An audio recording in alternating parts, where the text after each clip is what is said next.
हे guys again most welcome Anurag Sharma education में। कैसे हैं आप लोग? आई होप कि बहुत अच्छे होंगे। देखिए, अभी फ्रांस भाई चल रहा है। फ्रांस चल रहा है, चाइना की फट गई है एकदम। ठीक है। और ऐसे बहुत सारे देश हैं, एकदम दुनिया में हलचल मच गई है। उसका एक और सेम रीजन है, आकूस एग्रीमेंट।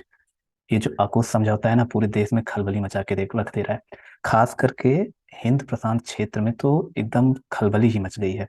ऐसा क्या हो गया भाई? तो चलो ठीक है। अगेन आपका मोस्ट वेलकम है अनुराग शर्मा एजुकेशन में। ठीक है, यहाँ पे डेली शार्ट न्यूज एनालिसिस का प्रोग्राम आयोजित किया जाता है। अगर आपने सब्सक्राइब नहीं किया है तो कर लो। ठीक है, चलो जानते हैं आकूस समझौता क्या है। तो देखो, आकूस समझौता को समझने से पहले इसके नाम पे ध्यान दो। इसके नाम पे ध्यान दो, इसके नाम पे क्या है? AUKUS। तो इसी नाम से ही आपको इसके भागीदारों के बारे में पता चल जाएगा। कैसे? ए फॉर जो है ऑस्ट्रेलिया है। ए फॉर ऑस्ट्रेलिया है। और फिर यूके। यूके मतलब यूनाइटेड किंगडम। और फिर यूएस मतलब अमेरिका। तो ऑस्ट्रेलिया, यूनाइटेड किंगडम और यूएस के बीच में एक त्रिपक्षीय, तीन देश हुए।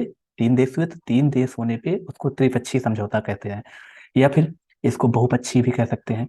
दो देश होने पे द्विपक्षीय कहते हैं। ठीक है। तो चर्चा में क्यों है? क्योंकि यूएस, ऑस्ट्रेलिया और अमेरिका और ब्रिटेन मतलब यूनाइटेड किंगडम, इन तीनों ने मिल करके ऑस्ट्रेलिया को परमाणु पनडुब्बी हासिल करने में मदद करने का वादा किया है।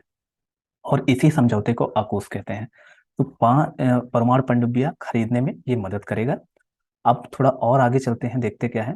तो AUKUS को AUKUS भी कहते हैं, जिसमें तीन देश हैं जिनकी हमने बात कर ली। ये समझौता कब लागू हुआ? तो ये समझौता जो है 15 सितंबर 2021 को भारतीय प्रशांत क्षेत्र, देखिए कोई ना कोई तो एक फॉर्मेट बताना पड़ेगा ना कि समझौता किस लिए किया जा रहा है, किस लिए पनडुब्बियां दी जा रही हैं। तो इन्होंने जो बताया वो बताया कि हिंद प्रशांत क्षेत्र या भारत प्रशांत क्षेत्र में शांति स्थापित करने के लिए ये समझौता किया जा रहा है। लेकिन इस समझौते से ना बहुत सारे देशों की जल गई है। अभी किनकी किनकी जली है उनकी भी आगे बात करते हैं। पहले समझौते की विशेषताएं क्या है इनके बारे में बात कर लेते हैं।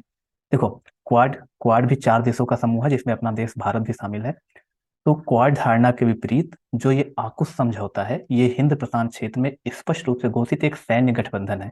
सैन्य गठबंधन का मतलब क्या है? कि AUKUS जो है वो पूरी तरीके से एक हथियारों की सौदेबाजी है ना भाई।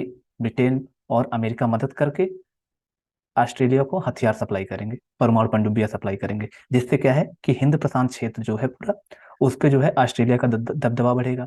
और ऑस्ट्रेलिया का दबदबा बढ़ेगा तो किसका दबदबा कम होगा? चाइना का। चाइना के लिए थोड़ा तो असंतोषजनक ये समझौता है। पहली बात तो चाइना की भी जली, चाइना की भी जली है। उसके अलावा क्या क्या हुआ है? तो ये समझौता बेसिकली चीन की जो बढ़ती गतिविधि है उनको नियंत्रित करने के लिए किया गया है। इस समझौते का परिणाम ये होगा कि ऑस्ट्रेलिया और चीन के संबंधों में जो है वो थोड़ा तो खटास आ ही जाएगी।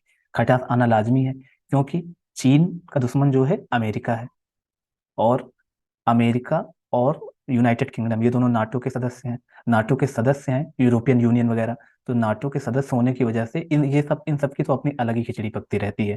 ठीक है। बात है कि जो एशिया में है, जैसे चाइना वगैरह हो गया और ऑस्ट्रेलिया वगैरह हो गया। तो ऑस्ट्रेलिया जब इससे लेगा तो सिंपल सी बात, डायरेक्ट प्रभाव चाइना के ऊपर पड़ेगा। क्योंकि चाइना दक्षिण चीन सागर में अपना दबदबा बनाना चाहता है। और हिंद प्रशांत क्षेत्र में भी उसका लगभग विस्तारवादी नीति के तहत उसका वो हस्तक्षेप चलता ही रहता है। तो अभी जो है ऑस्ट्रेलिया के पास जब पनडुब्बियां आ जाएंगी, परमाणु पनडुब्बियां, तो इससे चीन की जो संप्रभुतावादी नीति है, जो विस्तारवादी नीति है, उस पर थोड़ा ना कहीं चोट पहुंचेगी। ठीक है। तो इससे जो है इंडिया सॉरी ऑस्ट्रेलिया और चाइना के ट्रेड पे भी असर पड़ेगा। देखिए, ऑस्ट्रेलिया और चाइना का ट्रेड जो है वर्तमान में $200 बिलियन के करीब है। कितना? $200 बिलियन के करीब। तो इस व्यापार पे भी ऐसा अनुमान लगाया जा रहा है कि इस व्यापार पे भी असर पड़ सकता है। ठीक है। अब इसका महत्व क्या है? इस समझौते का इंपॉर्टेंस क्या है? देखिए, ये इंडो पैसिफिक एरिया में स्थिरता आएगी। ये अपना भारत हो गया। ठीक। ये ऐसे, ये फिर ऐसे ऐसे है ना। ठीक। तो ये जो सब एरिया है, ये जो यहाँ पे सब एरिया है, इसको क्या कहते हैं? Indo Pacific area. जिसमें पूरा इधर का साउथ ईस्ट एशिया आ जाता है, अपना हिंद महासागर आ जाता है, और इधर ये दक्षिण चीन सागर तक चला जाता है दूर तक। तो इसको इंडो पैसिफिक एरिया कहते हैं। ठीक है, इधर। तो इंडो पैसिफिक एरिया में स्थिरता को बढ़ावा देगा और साझा मूल्य और हितों को साझा करेगा। देखिए, ये समझौता जो है शांतिपूर्ण और नियम आधारित जो अंतर्राष्ट्रीय व्यवस्था होती है, मतलब कि जो भी हिंद प्रशांत क्षेत्र में जो भी, जैसे चीन अपना दबदबा कायम करना चाहता है तो उस पर भी कंट्रोल करेगा, या कोई भी जो वहाँ के छोटे छोटे द्वीप हैं जैसे इंडोनेशिया हो गया और सुमात्रा, जावा वगैरह, तो इन पर भी तो वो अपना अधिकार जमाना चाहता है, तो इनका भी सपोर्ट मिलेगा इस समझौते के तहत, इनको भी सपोर्ट मिलेगा। तो इस प्रकार से ये पूरे विश्व के लिए ये समझौता बहुत महत्वपूर्ण है। आगे देखते हैं। आगे कहता है न्यूज की परमाणु ऊर्जा ऊर्जा संपन्न पनडुब्बी का महत्व क्या है। ठीक है, तो देखिए बहुत सिंपल सी बात है कि जो भी परमाणु ऊर्जा से चलने वाली पनडुब्बियां होती हैं वो लंबी अवधि के लिए समुद्र के अंदर चली जाती हैं, उनको बार बार सतह पे आना नहीं पड़ता है अपनी जरूरतों को पूरा करने के लिए। तो ये एक छोटा सा इंपॉर्टेंस है पनडुब्बियों को। लेकिन चूंकि परमाणु ऊर्जा और परमाणु हथियार अपने आप में एक संप्रभुता के परिचायक हैं, ठीक, क्योंकि जो भी चूंकि पाकिस्तान अपना अपना पाकिस्तान परमाणु संपन्न है तो इतनी धमकी देता रहता है, ठीक, अपने इंडिया को। अगर उसके पास परमाणु नहीं होता तो सोचो, यूक्रेन यूक्रेन के पास अगर परमाणु बम होता तो रूस उस पर इतना हमला करता, पूरा बर्बाद कर दिया, तहस नहस कर दिया, तो नहीं करता ना। तो परमाणु ऊर्जा बहुत इंपॉर्टेंट है, इसीलिए अटल बिहारी वाजपेयी ने हम लोगों को परमाणु ऊर्जा का जो ये गिफ्ट दिया था, वो बहुत बहुत ही मतलब अपने आप में एक बहुत बड़ी बात है। अच्छा चलो ठीक है, अब समझौते के प्रति चीन का क्या दृष्टिकोण है इसको भी देख लेते हैं।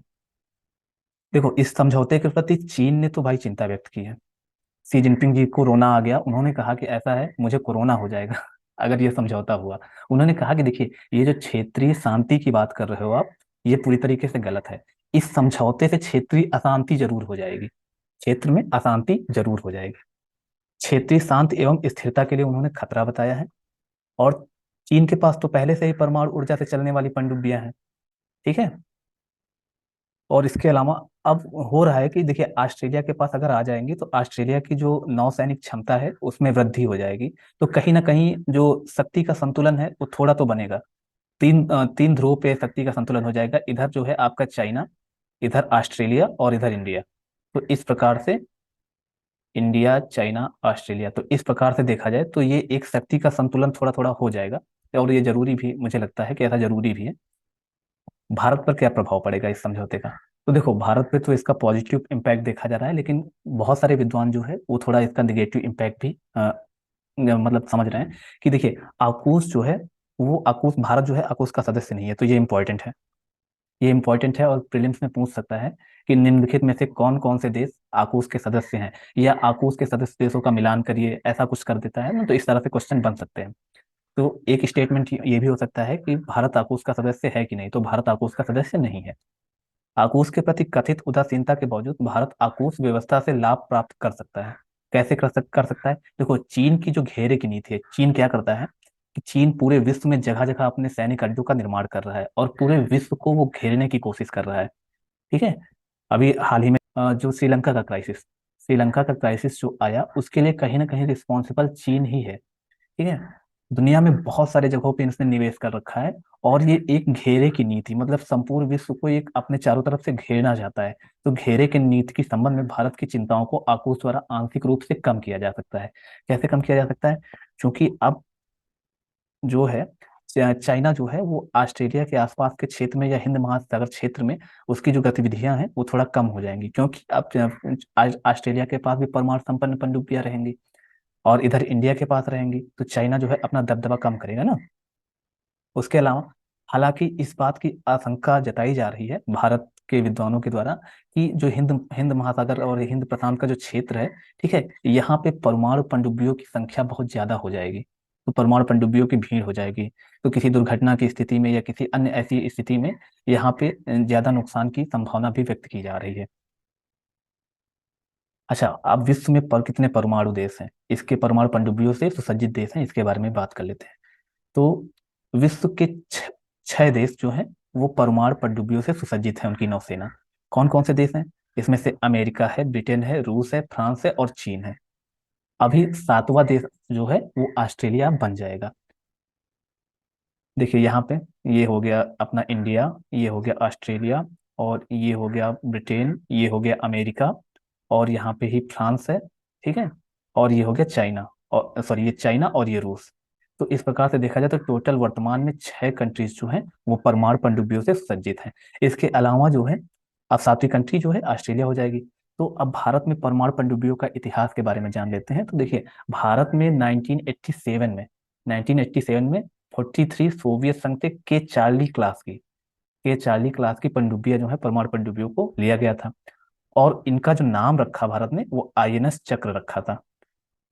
इसके अलावा वर्ष 1991 तक इन्होंने अपनी सेवाएं दी, लगभग 5 साल तक ये चार्ली क्लास की पनडुब्बियां जो है इन्होंने अपनी सेवाएं देती रहे भारतीय नौसेना में।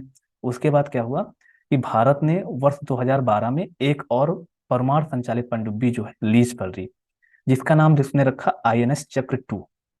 देखिए, 2012 तक जो है हमारे पास अपनी खुद की कोई पनडुब्बी नहीं थी। प्लान आ गया था, पनडुब्बी बनना शुरू हो गई थी, लेकिन जो है परमाणु क्षमता से सुसज्जित पनडुब्बी हमारे पास नहीं थी।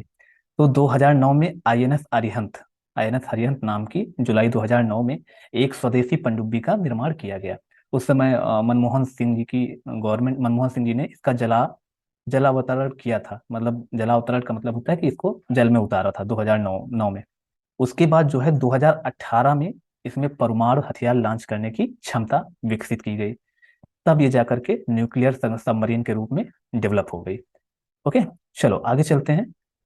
आईएनएस अरिहंत जो है भारत के परमाणु त्रय को पूरा करती है। परमाणु त्रय का मतलब होता है कि ये 3 क्षेत्रों से इसमें फायर किया जा सकता है। ये, हाँ, जमीन को भी कवर करती है, हवा को भी कवर करती है, और जल को तो कवर करती ही करती है। तो इस प्रकार से ये परमाणु त्रयी की जो धारणा है उसको पूरा करती है। आईएनएस अरिहंत श्रेणी की दूसरी पनडुब्बी जो है आईएनएस अरिघात है। ये दरअसल बात अभी ये जल्द ही नौसेना में इसको शामिल करने पे विचार हो रहा है। तो आईएनएस अरिघात जो है वो जल्दी ही नौसेना में शामिल हो जाएगा। देखिए, कुछ और इम्पोर्टेंट बातें जो है हम डिस्कस कर लेते हैं। देखिए, ये यहाँ पे एक इमेज है जो कि आईएनएस अरिहंत की है। ये देखिए, ये लगभग 15 मीटर चौड़ी है, और जो है लगभग 11 से 12 मीटर जो है ये लंबी है। तो ये उद्घाटन समारोह के दिन की पिक है। इसके अलावा जो है मैंने कहा था आपसे कि फ्रांस जल रहा है। देखिए, फ्रांस क्यों जल रहा है, देखिए, तो मेन बात यह है कि ऑस्ट्रेलिया ने फ्रांस से एक समझौता किया था परमाणु पनडुब्बियों के लिए। तो वो समझौता लगभग लगभग जो है वो $90 मिलियन का समझौता था। अभी जो है आकूस समझौते के तहत जो है वो इनको परमाणु पनडुब्बियां जो है, अब ये फ्रांस का समझौता तो खत्म हो गया ना, अब आकूस समझौते के तहत परमाणु पनडुब्बियां ली जाएंगी। तो इस प्रकार से फ्रांस जो है नाराजगी जता रहा है कि तुमने हमारा समझौता जो है उसको जो खरीद थी उसको खुद कैंसिल करवा करके, और तुमने आकूस क्यों कर लिया। दूसरी बात यह है कि जो यूरोपियन यूनियन है, ठीक है, वो भी थोड़ा नाखुश है, क्योंकि बिना उसकी अनुमति के और बिना किसी मतलब पहले किसी सूचना के ये समझौता किया गया। तो इस वजह से ये भी नाराज है। इसके अलावा जो न्यूजीलैंड का एरिया है, ठीक, तो 5 कंट्रीज का एक अमेंडमेंट हुआ था, एक समझौता हुआ था, एग्रीमेंट हुआ था। उसको कहते हैं, 1 मिनट, उस समझौते का नाम है 5 आइज नेशंस। ठीक है, 5 आइज नेशंस। नेशंस, देखिए, इस समझौते के तहत जो है एक प्रकार के लिए खुफिया समझौता था। इस समझौते में परमाणु पनडुब्बियां जो हैं उनके प्रयोग को थोड़ा सा प्रतिबंधित किया गया था कुछ क्षेत्रों में, जैसे न्यूजीलैंड का क्षेत्र है, कनाडा का क्षेत्र है, तो इन पे परमाणु पनडुब्बियों को प्रतिबंधित किया गया था। लेकिन जो है अब अमेरिका जो है ऐसे कदम उठा करके और न्यूजीलैंड के एरिया में या कुछ ऐसे क्षेत्रों में जो है परमाणु पनडुब्बियों के लिए बढ़ावा दे रहा है ऑस्ट्रेलिया को आकूस समझौते के माध्यम से। तो ये एक टेंशन वाली बात हो गई पूरे विश्व के लिए। इससे रसिया भी थोड़ा नाखुश है, क्योंकि रसिया अमेरिका की बनती नहीं है, और चाइना जब नाखुश है तो अमेरिका के संबंध में खासकर जब बात की जाए, अमेरिका के दृष्टिकोण में जब चाइना नाखुश है तो सिंपल सी बात, रसिया भी नाखुश रहेगा। तो गाइस, ये छोटा सा एनालिसिस था आकुश समझौते से। इसमें कुछ चीजें इंपॉर्टेंट है, जैसे कि आईएनएस अरिहंत वाली बात जो है, अपनी भारत की स्वदेश निर्मित पनडुब्बी जो है आईएनएस अरिहंत है, ये इंपॉर्टेंट है। इसके अलावा जो है भारत किन किन 6 देशों के पास अभी वर्तमान में परमाणु पनडुब्बियां हैं, ये भी इंपॉर्टेंट है। इसके अलावा जो है ये क्या क्या प्रभाव पड़ेंगे, भारत पर क्या प्रभाव पड़ेंगे, ये मेंस के अकॉर्डिंग इंपॉर्टेंट है। ठीक है, और चीन की क्यों फट रही है, तो ये भी इंपॉर्टेंट है। लेकिन देखिए, चीन बहुत शक्तिशाली राष्ट्र है, इतनी जल्दी उसकी फटेगी नहीं, लेकिन तब भी उसके लिए थोड़ा सा एक प्रकार से चिंता वाली बात तो है ही है। ओके, और इसके अलावा जो है आकूश तो इम्पोर्टेंट है ही है, एक सैन्य गठबंधन है, समझौता है जो एक सैन्य गठबंधन है। आकुश कब लागू हुआ, ये सब चीज़ें आप देख लीजिएगा। ओके गाइस, तो चैनल को नहीं सब्सक्राइब किया है तो सब्सक्राइब करो, लाइक करो और अपने भाई को प्यार बनाए रखो। Thank you so much. चल तो मिलते हैं नेक्स्ट वीडियो में। Okay bye.